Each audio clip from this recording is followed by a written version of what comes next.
जी तो दोस्तों, आज हम बात करेंगे एक बड़े अहम मसले के ऊपर जो कि पंखों के साथ पेश आता है। अक्सर घरों में पंखा जो है वो शोर बहुत करता है और इसकी समझ नहीं आती कि क्या मसला है। और लोग रेगुलेटर भी चेंज करके देखते हैं, कैपेसिटर भी चेंज करके देखते हैं, लेकिन ये इसकी आवाज़ जो है वो ख़त्म नहीं होती। और ख़ुसूसी तौर पे यूपीएस के ऊपर तो इसकी आवाज़ जो है वो बहुत ज़्यादा बढ़ जाती है, इसका शोर बहुत ज़्यादा बढ़ जाता है। तो अभी इसका शोर मुलाहिज़ा करें, इसको हमने ऑन किया है तो ये शोर जो है वो आपको सुनाई नहीं देगा। इतना ये आवाज़ जो है वो नाखुशगवार है। तो कभी कभी बंदे का दिल करता है कि ये पंखा उतार के बाहर फेंक दे, लेकिन महंगे बहुत हो गए हैं। किसी ज़माने में 1800-1900 का पंखा होता था, तो आजकल ये तकरीबन 10-15 हज़ार तक पहुँचे हुए हैं। और इसका एक और हल है कि इसको उतार के एसी डीसी फ़ैन लगा लें, लेकिन उसके अंदर भी अपने ही मसले हैं, क्योंकि वो बड़ा पेचीदा होता है, मशीनरी इसकी बड़ी पेचीदा होती है। कभी इसका सर्किट उड़ जाता है, कभी इसका मोटर ख़राब हो जाती है, तो उसके अंदर अपने मसले हैं। तो अगर एक पंखा लगा हुआ है, उसके अंदर शोर आ रहा है, उसकी वजह क्या है? आज हम बताते हैं कि इसकी असल वजह क्या है। उसकी वजह ये है कि इसमें जो रेगुलेटर लगा हुआ है ये चाइना का होता है, फिटिंग में आता है। तो इसके अंदर एक ट्रांजिस्टर होता है ट्राइएक बेस। तो इसकी वजह से कुछ पंखों में कुछ शोर की आवाज़ आती है। और इसका हल है ये जो नए रेगुलेटर आए हैं कैपेसिटर बेस्ड। तो इसके अंदर कैपेसिटर होता है और इसकी वजह से आपका ये शोर मुकम्मल तौर पे ख़त्म हो जाएगा। इसकी हम फिटिंग करते हैं और फिटिंग करने के बाद फिर आपको इसका रिज़ल्ट दिखाते हैं कि क्या इसके अंदर फ़र्क महसूस हुआ है। तो इसकी अब थोड़ी सी फिटिंग कर रहे हैं हम लोग।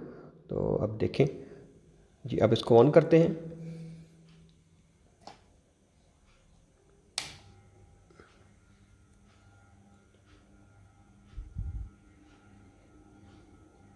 जी, तो ये बिल्कुल साइलेंट हो गया है, किसी किस्म की आवाज़ नहीं इसमें से आ रही। तो अब सवाल ये पैदा होता है कि ये इस तरह के अगर ये कैपेसिटर ऐसे ये जो नए वाले रेगुलेटर हैं ये इतने कामयाब हैं, तो तमाम घरों में ये क्यों नहीं इस्तेमाल किए जाते? तो उसकी सबसे बड़ी वजह ये है कि इसकी फ़िटिंग थोड़ी मुश्किल होती है, इसकी जगह ज़्यादा लेते हैं, इसका साइज़ बड़ा होता है, तो आम चाइना फ़िटिंग में ये फ़िट नहीं होते। इसकी दूसरी जो वजह है ना लगाने की, कि इसका जो कीमत है बहुत ज़्यादा होती है। मिसाल के तौर पे आम जो रेगुलेटर है ये तकरीबन 100 रुपए का आता है, और ये जो कैपेसिटर बेस्ड बड़ा रेगुलेटर है इसकी कीमत तकरीबन 400 से 500 के दरमियान है। तो आप यहीं से अंदाज़ा लगाएं कि अगर एक घर में 10 से 12 पंखे हैं और इसके हिसाब से आपकी कॉस्ट भी बढ़ जाएगी, फिर वो घर की जो फिटिंग है उसके अंदर भी वो बुरा लगेगा, क्योंकि इसका साइज़ काफ़ी बड़ा होता है।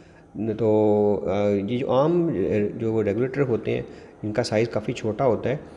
तो ये जो आवाज़ वाला मसला है ये हर पंखे के साथ नहीं आता, कुछ पंखे शोर करते हैं, तो उनके लिए फिर ये इसका हल बड़ा अच्छा है कि आप कैपेसिटर बेस लगा लें ताकि आप सुकून की नींद सो सकें। तो ये था आज का वीडियो। मैंने ये वीडियो बनाने का मकसद यही है कि मुझे मैंने काफ़ी इंटरनेट पे देखा, सर्च किया, तो मुझे ऐसा कोई इसका हल नहीं नज़र आया। तो फिर एक इलेक्ट्रीशियन ने मुझे इसका मशवरा दिया था और ये वाक़ई जो है वो काम कर रहा है आपके सामने। तो आई आई होप सो कि आपके लिए कोई इन्फॉर्मेटिव चीज़ होगी इसमें। And thank you, see you next time.